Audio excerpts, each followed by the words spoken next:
আচ্ছা, আজকে হ্যাশট্যাগ আমরা সকলের টপিক নিয়ে চলে এসেছি। জেবার দেওয়া, মানে জেবা হাসানের দেওয়া একদম মানে অ্যাপ্রোপ্রিয়েট, মানে এখনকার ওয়েদারে যা গরম পড়েছে বাবারে। তো হাঁসফাঁস করা একটা গরম, কিন্তু হঠাৎ কোনো একটা স্মৃতি মনে আসা, যেটাতে শরীরটা ঠান্ডা হয়ে গেল বা প্রাণটা ঠান্ডা হয়ে গেল।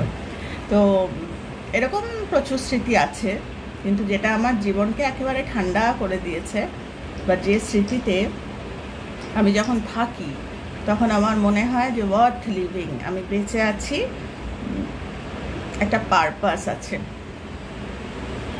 তো আজকে হ্যাশট্যাগ আমরা সকলের আলোচনাটা মারাত্মক, মানে খুব একটা ওয়ার্ডি, মানে কি বলবো, একটা লাইফ, এটা কানেক্ট করা যায়। তো আমি বলছি আমার কথা। আমি যদিও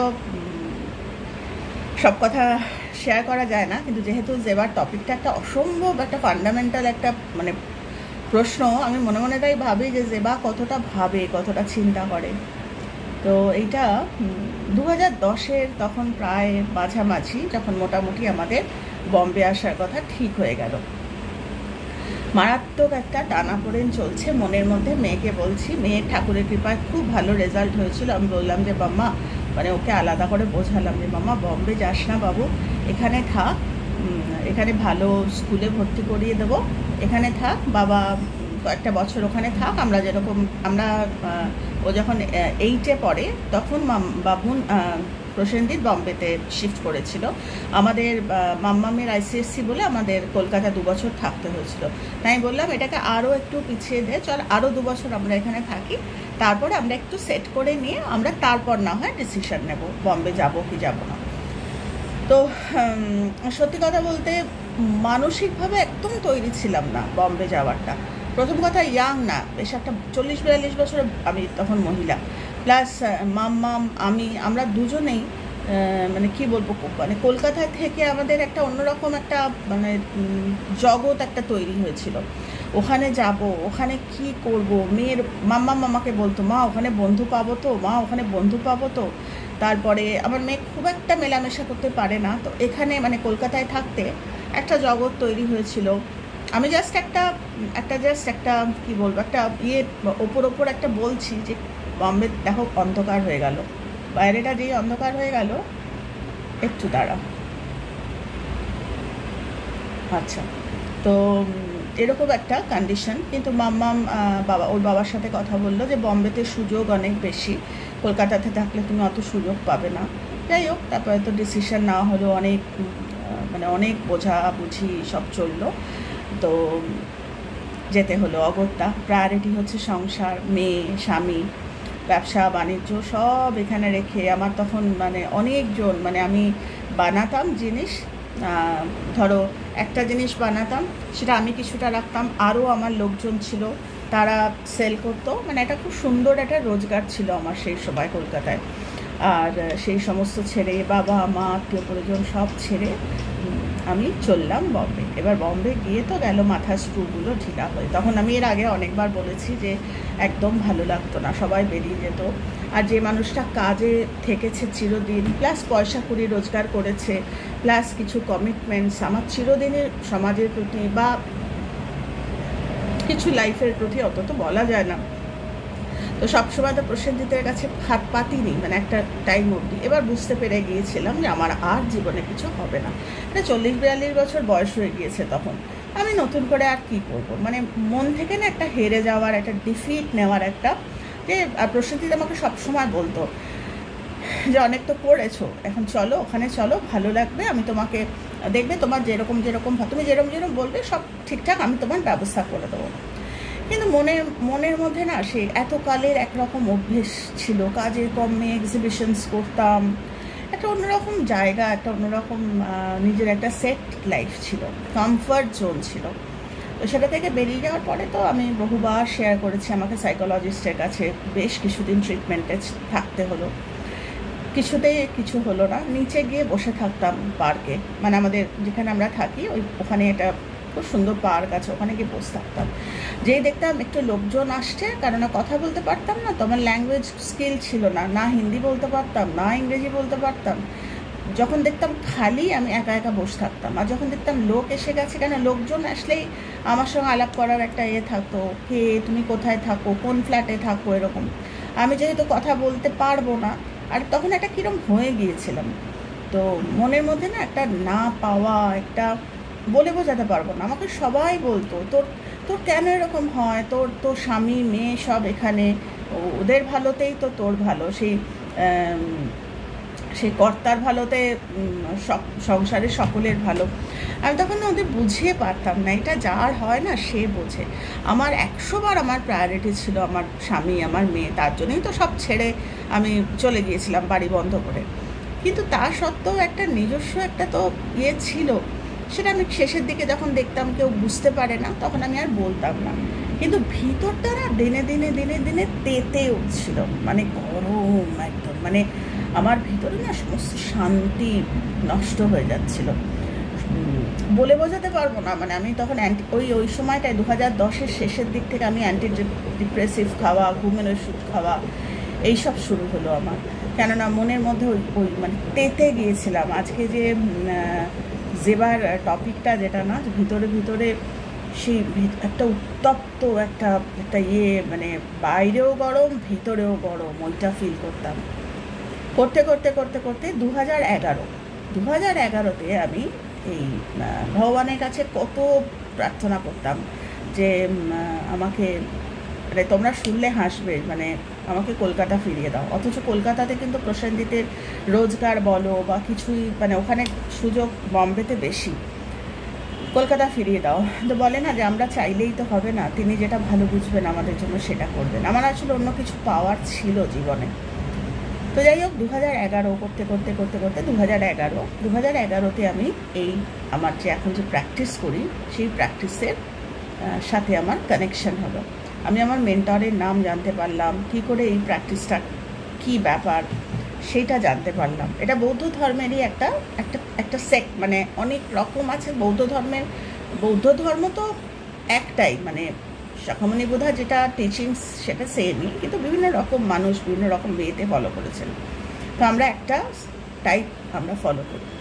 এই আমি বুঝতে শুরু করলাম যে কাকে বলে কজে যদি থাকা যায়, তাহলে হাজার কন্ডিশন যেরমই হোক না কেন, তুমি নিজেকে ঠিক রাখতে পারবে না। হাজার দুঃখের মধ্যেও তুমি কিন্তু একটা সুখের ছাউনিতে থাকতে পারবে। যেটা আমরা যেরকম আমি আমার কথা বলছি, আমার তো সবটাই ভালো ছিল, ভালো ঘর, তা ভালো চাকরি প্রসেনজিতের, মাম্মাম ভালো কলেজে ভর্তি হয়ে গেছে, কিন্তু তা সত্ত্বেও আমার মনে সুখ ছিল না, মনটা ছিল উত্তপ্ত। আমার কি করে কিছু যেন একটা খুঁজে চলেছি।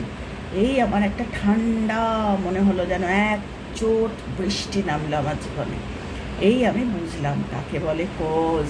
আগেও আমি খুব স্পিরিচুয়াল ছিলাম, কিন্তু ওই স্পিরিচুয়ালিটির মধ্যে আমার নিজের ভাব ছিল। আমি নিজের ধুনে থাকতাম, বা কি বলবো, নিজের সাথে ভগবানের একটা ওটা ছিল, এটার মধ্যে আর কিছু ছিল না। এই প্র্যাকটিসটায় এসে আমি বুঝতে পারলাম যে হ্যাঁ, আমার কাজ বাকি আছে। যে এই প্র্যাকটিসটা যখন আস্তে আস্তে ঢুকতে শুরু করলাম, তখন বুঝতে শুরু করলাম যে এত সহজ নয়, এটাকে বোঝা খুবই খুবই কঠিন। নিজের কাছে নিজে ওই রোজ মনে হতো এক পশলা বৃষ্টি হচ্ছে আমার জীবনে, আমাকে ঠান্ডা করে দিয়ে যাচ্ছে। তো ওই বৃষ্টিতে ভিজতে না বুঝলাম যে আমি যেটা মানে আমাকে যেটা কষ্ট করে বুঝতে হয়েছে, আমার খুব স্ট্রাগল ছিল, মানে কীরকম বলে বোঝাতে পারবো না। মানে এই যে প্র্যাকটিসটা আমি প্রায় অনেক বছর হয়ে গেল, এক যুগ আমি করছি, এই প্র্যাকটিসটা না খুব সহজ আমার জন্য ছিল না। এটা ধর্ম নয়, এটা একটা সাধনা। যেরকম গান নাচ শিখতে সাধনা করতে হয়, এও ঠিক তাই। এর রেগুলার একটা সাধনায় থাকতে হবে, এবং তার জন্য যা পড়াশোনা সমস্ত ইংরেজিতে, তো আমাকে কষ্ট করতে হয়েছে। এখন হয়তো মানুষ ভাববে যে চাইলাম আর প্র্যাকটিসটা করে নিলাম, অত সহজ ছিল না আমার জন্য। তো আমি তাই জন্য রোজ এক পশলা বৃষ্টিতে ভিজতাম আর ভাবতাম, বৃষ্টি মানে আমি বলছি আমার অন্তরের যে ঠান্ডা, একটা সিক্ত একটা ঠান্ডা হাওয়া আমাকে রোজ আমাকে বুঝিয়ে যেতে থাকলো যে তুই যে কষ্টটা করে প্র্যাকটিসটা করিস, তুই নিজে পড়াশোনা করে সেইটা মানুষকে সহজ করে শেখাতে থাক। তো তোমরা বিশ্বাস করবে না, এইটা আমার এখন একটা মিশন হয়ে গেছে যে যত কঠিন, মানে যে এটা তো একটা ভাস্ট একটা ফিলসফি, তার কোনো পার্সেন্টেজেই আসেনি। মানে লোকে বলবে যে 0.5% মানে আমি শিখেছি, বা 1%, আমরা কোনো পার্সেন্টেই আসিনি।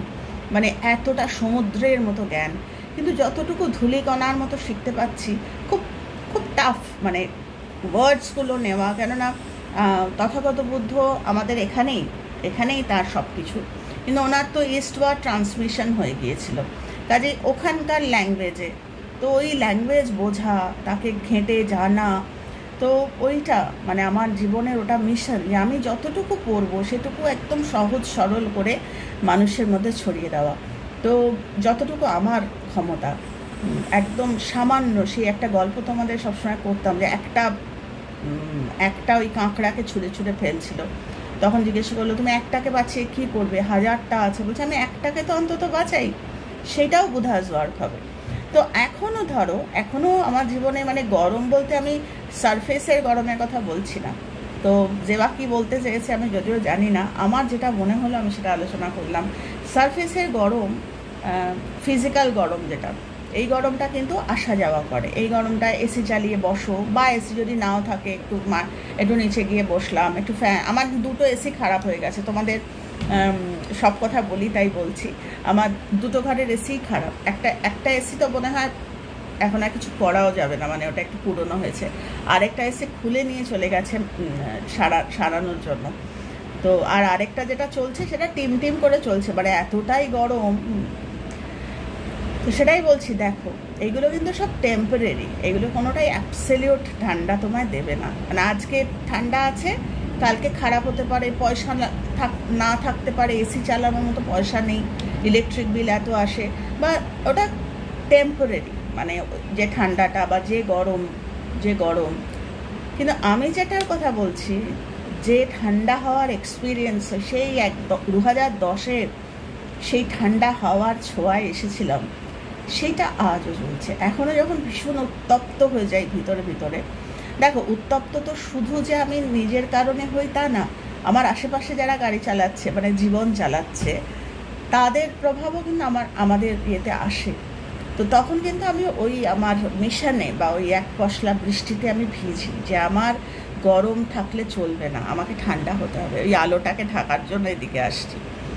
তো তখন না ওই ভিতরে ওই মিশনটাকে কানেক্ট করি, যে আমার তো কথা এইখানে আসা এবং কষ্ট করে এটা শেখা বোঝা, ওগুলো তো ঈশ্বর আমাকে বুঝিয়েছেন যে তুই নিজে করে দেখ যে কত কষ্ট, সেইটা সহজ করে যদি আমি মানুষকে শেখাতে পারি, তাহলে অন্য মানুষরাও সেই বৃষ্টি, অন্তরের বৃষ্টির, এই যে হট করে গরম হয়ে যাওয়া, কারণ বাইরের গরম বললাম তো, বাইরের গরম টেম্পোরারি, বাইরে গরম ঠান্ডা হওয়ায়, কিন্তু আমার ভিতরের যে গরমটা, ওখানে তো আমি এসি লাগিয়ে ঠান্ডা করতে পারবো না, ওখানে তো আমার পার্মানেন্ট একটা অ্যাবসলিউট একটা ব্যবস্থা করতে হবে।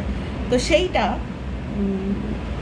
ওইটাই, মানে জীবনের শান্তি তখনই আসবে যখন আমি আমার ভিতরে শান্তিটা খুঁজে নেবো, এবং আমার শান্তি তখনই আসবে যখন আমি অন্যকে শেখাতে পারবো। আমার একার শান্তি না, সাময়িক।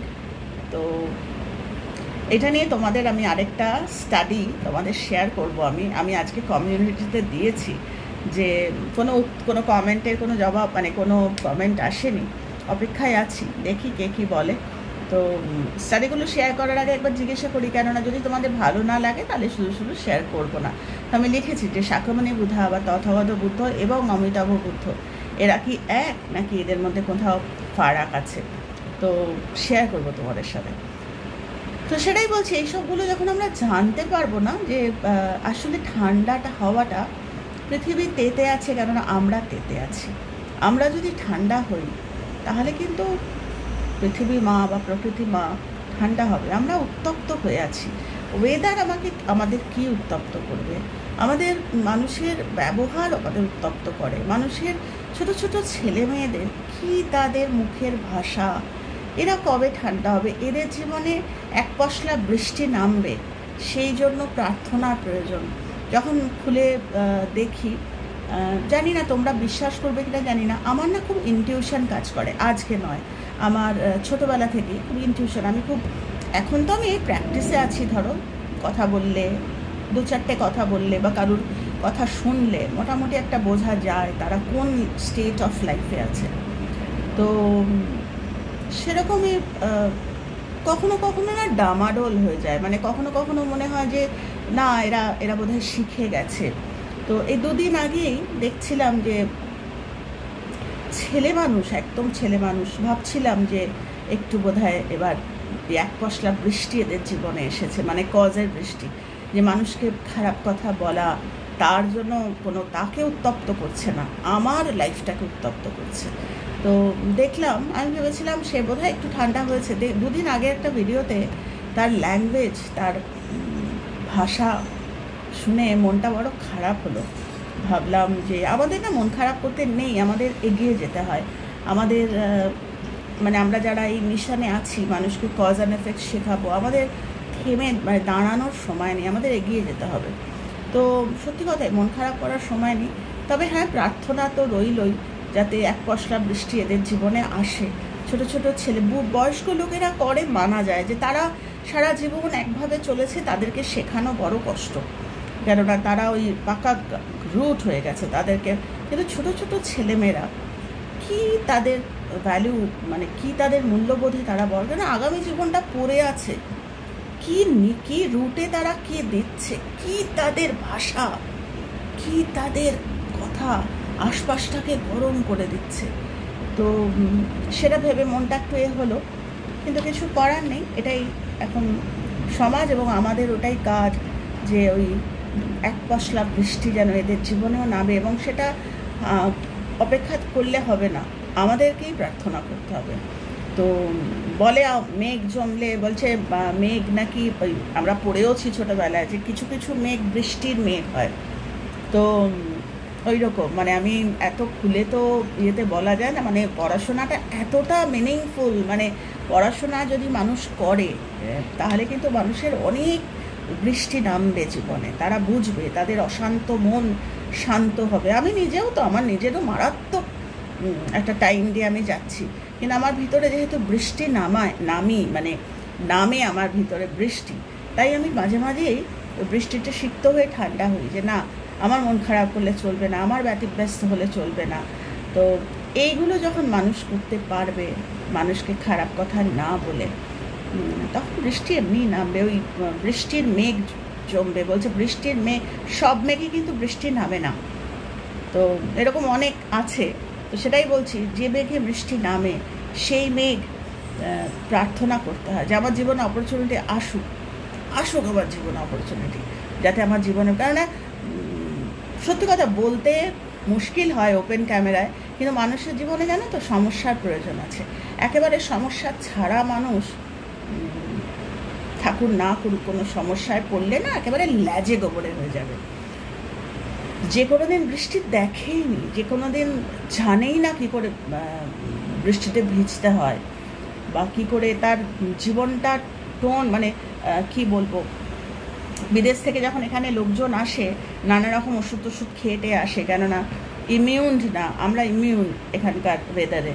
তো সেই রকম সব কিছুতে বাচ্চাদের, বিদেশে যে বাচ্চারা সাঁতার ছোটোবেলা থেকে হাঁটার আগে সাঁতারে শিখে দেয়, মানে ছেড়ে দেয় সাঁতার শেখার জন্য। আমি জানি না তোমরা আমার কতটা ধরতে পারছো আমি কী বলতে চাইছি। তো আমার মনে হয় যে ইভেন মায়েদেরও প্রার্থনা করা উচিত যে হ্যাঁ, আমার মেয়েদের বাচ্চা সন্তানের জীবনে আসুক অপরচুনিটি, শক্ত হোক, বৃষ্টিতে ভিজতে শিখুক, ওই কালো যে মেঘ কালো, মানে সেই যে বৃষ্টির যে মেঘে বৃষ্টি নামবে, কেননা মেঘ না জমলে বৃষ্টি নামবে না। সমস্যা না এলে, একটা সেট লাইফ চলছে, সে তো জানেই না কোনটা ঠিক কোনটা ভুল, অ্যাকচুয়ালি ভুল তো জমছে, বুঝতে পারছে না সে। তো সেটাই বলছি যে বৃষ্টি নামাতে হবে, মানে সেটা এখন হঠাৎ করে যদি আমি বলি বৃষ্টি নামাতে হবে, আমি গরম হয়ে গেছি, হঠাৎ করে বৃষ্টি এমনি নামে না। তো তার জন্য ওই প্রার্থনায় থাকতে হবে যে আমার যেরকম, তোমরা আমায় জিজ্ঞেস করতে পারো, তুমি যেরকম হঠাৎ করে বুদ্ধিজম পেয়ে গেছো, তো তুমি কি চেয়েছিলে বুদ্ধিজম? আমি বুদ্ধিজম পাবো কিনা আমি জানতাম না, কিন্তু আমার ভিতরে একটা খোঁজ ছিল সবসময় যে আমি কিছু করতে চাই, আমি কিছু মানুষের কাজ করতে চাই, কিছু ওই যে তোমাদের বললাম সব কথা বলা যায় না, আমি কিছু কন্ট্রিবিউট করে থাকি। সেটা আমি যদি রোজগার না করি আমি কোথা থেকে করবো? তো রোজগারের জন্য আমি পাগল হয়ে গিয়েছিলাম। আমি একবারও বসে নিয়ে যাচ্ছে, ঠিক আছে প্রসেনজিৎ করছে, আমার পেট চলে যাবে, হয়ে যাবে। আমি নিজের ইয়েতে কেন কি ওই যে কন্ট্রিবিউশনগুলো আমি তাহলে বন্ধ করে দিতে হবে আমার? ওইটা ছিল। তখন রাস্তা দেখিয়ে দিয়েছে ভগবান, তুই এই রাস্তায় যা, এটা তোর রাস্তা, এটা যায়, মানুষকে শেখা কী করে বৃষ্টি নামাতে হয়। হাজার গরমের মধ্যেও যদি আমরা মিশন পেয়ে যাই লাইফে, মিশন ওরিয়েন্টেড হয় লাইফ তো অনেক রকমই হয়। সকাল থেকে উঠে ডাল ভাত খেয়ে ফোনে কথা বলে মার্কেটিং করে বা ক্লাবে গিয়ে আড্ডা মেরে বা প্রচুর রকমের যাদের গুড ফরচুন আছে, কিন্তু গুড ফরচুন একটা সেট গুড ফরচুন, সেটাও তো আমাদের রোজ বাঁচতে গেলে যেরকম খরচা হয় সেরকম রোজ বাঁচতে গেলে আমরা টের পাই না। কেন কি আমাদের লাইফটা টেকেন ফর গ্রান্টেড। অ্যাকচুয়ালি আমাদের কর্ম খরচা হয়, যেরকম আমাদের খাবার কিনে খেতে হয় সেরকম আমাদের রোজ বাঁচতে গেলে আমাদের ভালো কজগুলো, যাদের অনেক কজ আছে তারা আজকে সুন্দর লাইফ লিড করছে, খরচা হচ্ছে, তারা আজকে বুঝতে পারছে না, খরচা হয়ে যাচ্ছে। তো খরচার যেটা সঞ্চয়টাও তো দরকার। তো সেটাই বলছি যে সেটা যদি আমরা ওই বৃষ্টি নামাতে জানি, মানুষের জন্য করতে জানি, মানুষকে দুটো, সবাই তো আর বুদ্ধিজম করবে না, এটা তো নয় যে রঞ্জনা বুদ্ধিজম করবে মানে সবাই বুদ্ধিজম করবে, ওরকম নয় ব্যাপারটা, ওরকম নয়।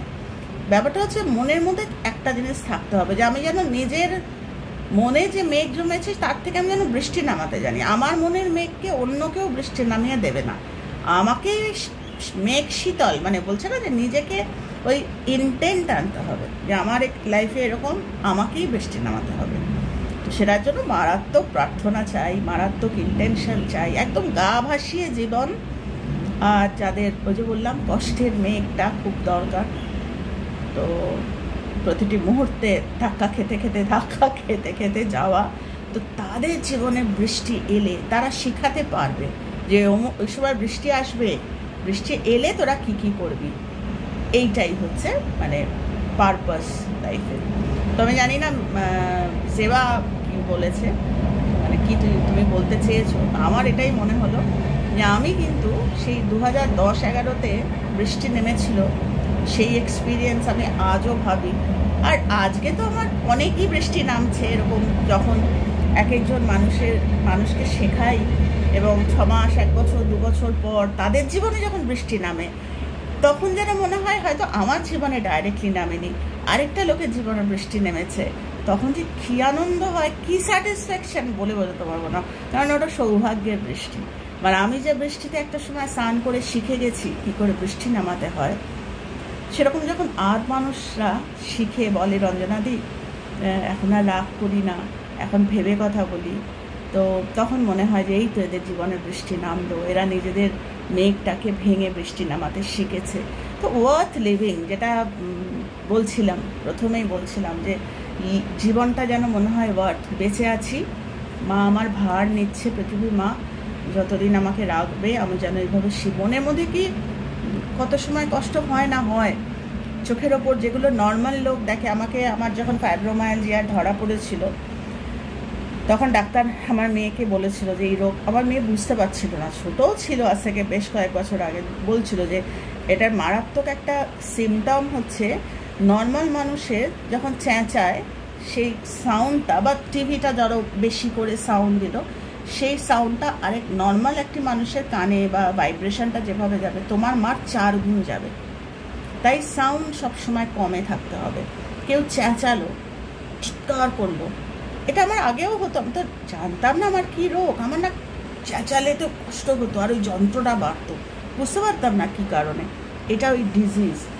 তো সেটাই বলছি, আমার ফাইব্রোমায়ালজিয়া, তো আমি সেটাকে আমার জীবনে লাগাই। যখন মানুষের ব্যথা, মানে মানুষকে যখন মনে করি এই মানুষটাকে আমি কজ শেখাবো, আমাদের মানে ঠাকুর বলে গেছেন না 3 রকম থাক আছে জমির, একটা থাক আছে শেখালে সাথে সাথে গাছ হয়, আবার একটা থাক আছে আমাদের মতো যাদের একটু শেখালে, একটু জল দিলে, একটু তাদের পিছনে পড়ে থাকলে আস্তে আস্তে গাছ হবে।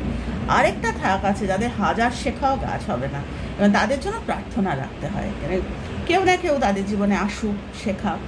তো আমাদের ওই সবসময় ওই 8 ঘাট বেঁধে আমাদের চলতে হয়, এবং ওই সবসময় যেটা অন্যের কষ্টটা, যেটা অন্য মানুষের হয়তো, কিন্তু আমরা ওটা ধরে বসে থাকি এবং সেটা নিয়ে আমরা প্রার্থনা করতে থাকি, বসতে থাকি, বলতে থাকি। তবে ওই যতক্ষণ না বৃষ্টি নামাতে সে শিখছে, আর একটা সেকশন আছে যাদের হাজার শিখেও হয় না, তখন আমাদের এগিয়ে যেতে হয়। তো শেখানোটা বলছে না যে সূর্যকে আলো, সূর্য সকলকেই আলো দেয়, প্রত্যেকে আলো দেয়। এবার কেউ পুরো জানলা খুলে সে আলো নেয়, কেউ সানস্ক্রিন লাগিয়ে নেয়, কেউ সারাদিন দরজা জানলা বন্ধ করেই রাখে। এবার সেটা যার যার কর্মের। কিন্তু বৃষ্টি নামানোটা শেখাতে হবে, ঠান্ডা হওয়াটা শেখাতে হবে, সে বাইরে যতই গরম হোক আর যাই। তো আজকে এইটুকুই আলোচনা রইল। খুব ভালো থেকো তোমরা সবাই। আর যেটা সবসময়ের জন্য বলি, আর যাই হোক না কেন, বৃষ্টি নামক জীবনে কজে থেকো। টাটা।